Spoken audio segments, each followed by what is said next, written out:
All right, we want to jump in for a second. We do have some breaking news, and this concerns the Hunter Biden trial. A verdict was just reached in that trial, and he has been found guilty on all 3 counts. No word on a sentencing date yet, but that word just coming down moments ago. We brought in our chief legal correspondent, Katie Barlow, to try to break down what some of this means. I know you were following the trial closely. Convictions on all 3 counts now, all related to the purchase of a gun, apparently while under the influence, or not under the influence necessarily, but lying on the form saying he was not a drug user at the time. Right. That's exactly what he was accused of and has now been convicted of, is lying on a form in order to purchase a firearm. And this was during the time where he was admitted to be addicted to drugs. And we saw the prosecution throughout the course of this trial put on a lot of evidence to show his relationship with drugs. And they didn't have any exact evidence for the day or even the days around the time that he went in to purchase this firearm, but a lot of evidence in the surrounding time. And clearly it was enough for the jury to decide that he lied on that form, that he was not a drug user when he filled it out in order to get a firearm. And remember here, the jury reached a verdict pretty quickly. They just went to deliberations yesterday evening after closing arguments. All of them were able to agree. Of course, it's required that the jurors reach a unanimous decision here. Now, he's facing up to 25 years in prison for all 3 counts, but of course, the judge has discretion in reaching a decision of what ultimately a sentence would look like. And it's also possible that the judge would order that the sentences for each count run concurrently, which would then be around, I believe, a maximum of 10 years. But still, he is facing prison time for this conviction, and he will go through now a similar process to what we see happening with former President Donald Trump.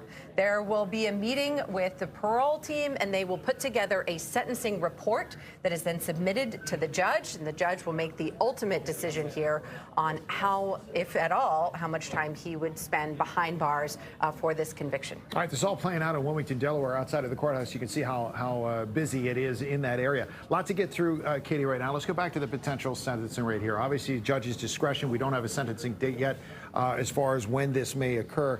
Obviously, the up to 25 years, that's going to steal every headline, right? Because that's the potential maximum here if the sentences were not run concurrently, if it was a consecutive situation. But he's a first-time offender as well, so the judge could show some leniency. How much leniency potentially could we be looking at here if they go that route? Well, that can be very important when a judge is looking at someone who is a first-time offender. They also look at your personal background. In former President Donald Trump's case, they'll look at the fact that he's a 77-year-old grandfather who it might not be the most beneficial or the most helpful to the justice system for him to spend time behind bars. With Hunter Biden, it's a bit of a different story. But again, he's a first-time offender. So that's one consideration that's in a judge's mind. They're also looking at the family background, his personal background, the evidence that was put on a trial about his addiction to drugs and his recovery. There will be a lot of different components that the judge is going to look at here in reaching the ultimate decision, and the judge has the discretion. Yeah. Let's go back to a little bit about what the jury had to look at here. The defense's argument in a nutshell here, as I overly simplify things, the defense was essentially saying we can't pinpoint that he used on this day. We can't pinpoint that he was under the influence or that he was recently using, whereas the prosecution seems to base their argument on the fact that he checked the box and he said that he was not or had not been addicted when he had shown communications to others that he was. Seems like that would weigh heavily on the jury. Perhaps that was one of the reasons that swung it in that favor. Yeah, one of the key things that prosecutors had to prove here, and clearly they did beyond a reasonable doubt, was what was in Hunter's mind when he filled out that form. That's a difficult thing for prosecutors to prove. They bring in all kinds of outside evidence to support what's in someone's mind, but ultimately they have to show that he had the intent of filling out that form knowing that he was addicted to drugs at the time. Now, the defense here, as you point out, was saying, well, there's no evidence that he actually did that purposefully when he filled out the form. Maybe he felt like he was recovered, that he was not a drug addict at the time, that he was clean for however many days, trying to rebut the evidence that what was in Hunter's mind when he filled out this form was criminal. Obviously, it always comes down to the jury and what those 12 people, and in this case, I believe it was 6 men and 6 women, were the decision that they made. This case got a little extra attention because there was the deal that fell through then, and at that point, I think a lot of Monday morning, journalists and court reporters were thinking maybe there is more to this. Maybe this is more of an uphill fight for the defense if, in fact, the initial plea deal fell apart. What were your thoughts? Did this end up the way that you had seen it coming, or what were you thinking going in? Well, no, I don't think anyone saw this coming as a trial when they had the plea deal in place. Remember, right, but after the plea deal fell apart, did you see a conviction coming?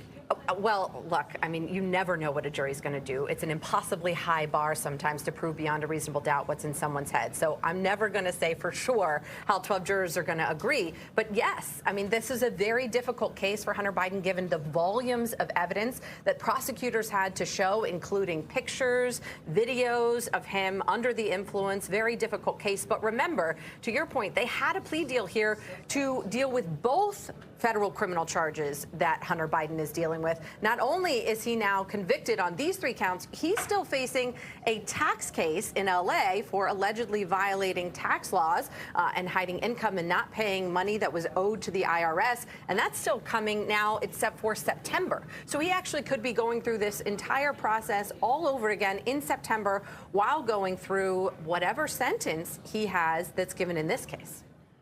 There's a lot going on, and there's a lot, obviously, that's still going to happen between now and if Los Angeles, when it comes to fruition, what happens with the sentencing here. There was word that the president, obviously Hunter Biden's father, was going to use this as an opportunity, however the verdict came out, to talk more about gun safety, about gun purchases, what could be done there. Let me ask you this, Katie. Between now and sentencing, a lot of people are going to be lobbying one way or the other. Whose voice is going to be heard the loudest here between now and what the judge is going to be looking at? Who might be most influential when it comes to which direction the judge might go? Because the judge right now holds all the cards.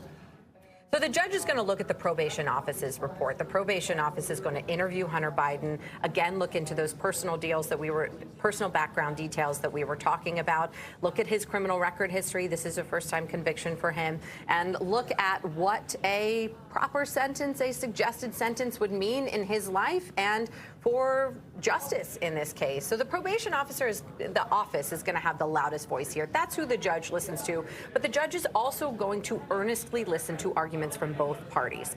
They're going to hear from Hunter Biden's team saying, he maybe even saying he shouldn't spend any time behind bars here. This is a first-time offense. He's clearly in recovery at this point, and even at this time was not actively using, and he's on this journey. Now you're going to hear from the prosecution something different. We don't know what the prosecution is asking for explicitly yet, but the judge is going to hear from both sides. The judge is not going to listen to everything that's happening on the outside, all of the media swarm around this case. The judge's job is to hear from both sides and the probation office's recommendation, and they take that job very seriously.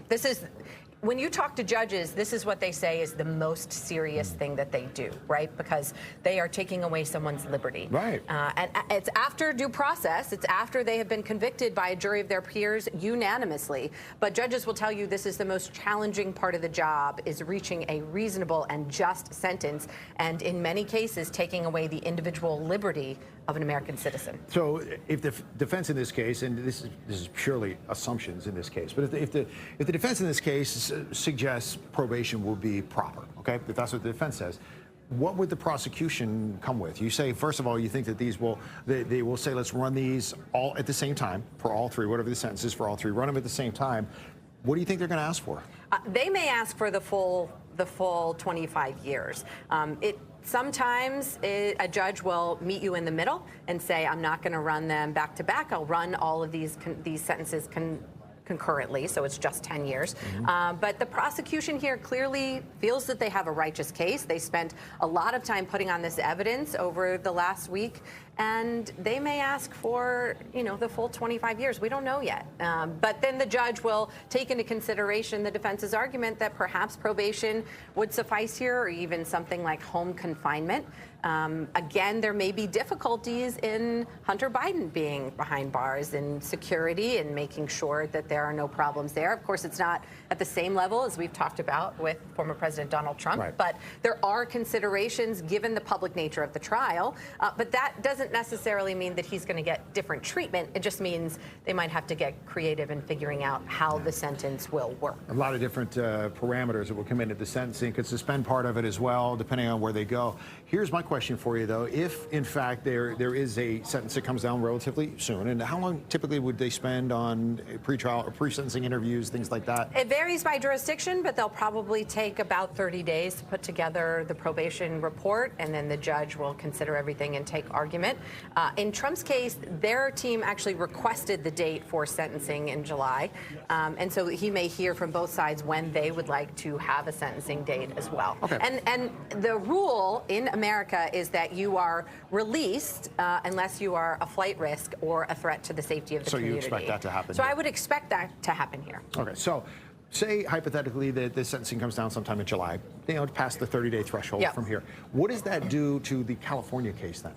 Well, people who are convicted in one jurisdiction then have to be flown or taken to another jurisdiction to face criminal charges. That's happened before. So if he is in custody at the time, serving his time for the Delaware case, then the federal government and the marshals would have to take him to California and face those criminal charges through trial there as well. It's similar to when an individual doesn't meet the standards for release before conviction, right? When they are a flight risk or they are a threat to the community, then they are confined and they're brought in from the confinement to face their trial. That's something that would happen here if he is indeed ordered to spend jail time.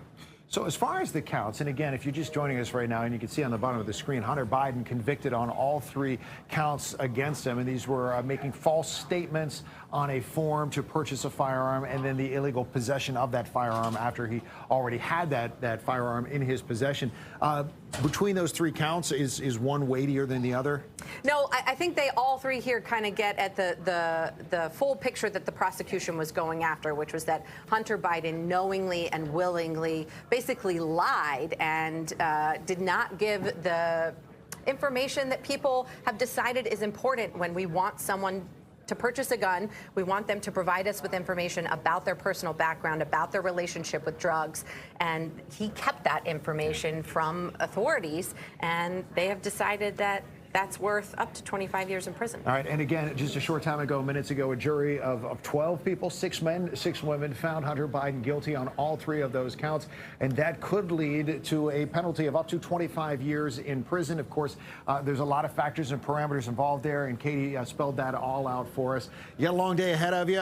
Katie's going to get back to work. She's going to crank out some stories for the rest of the day today. But those are your headlines right now coming out of Wilmington, Delaware. Hunter Biden, the president's son, convicted on all 3 counts he was facing. We're going to have much more, of course, on our digital and social channels, and then we'll see you at 3 o'clock for a full wrap-up coming up. Thank you, Katie. Appreciate it. Our chief legal correspondent, Katie Barlow.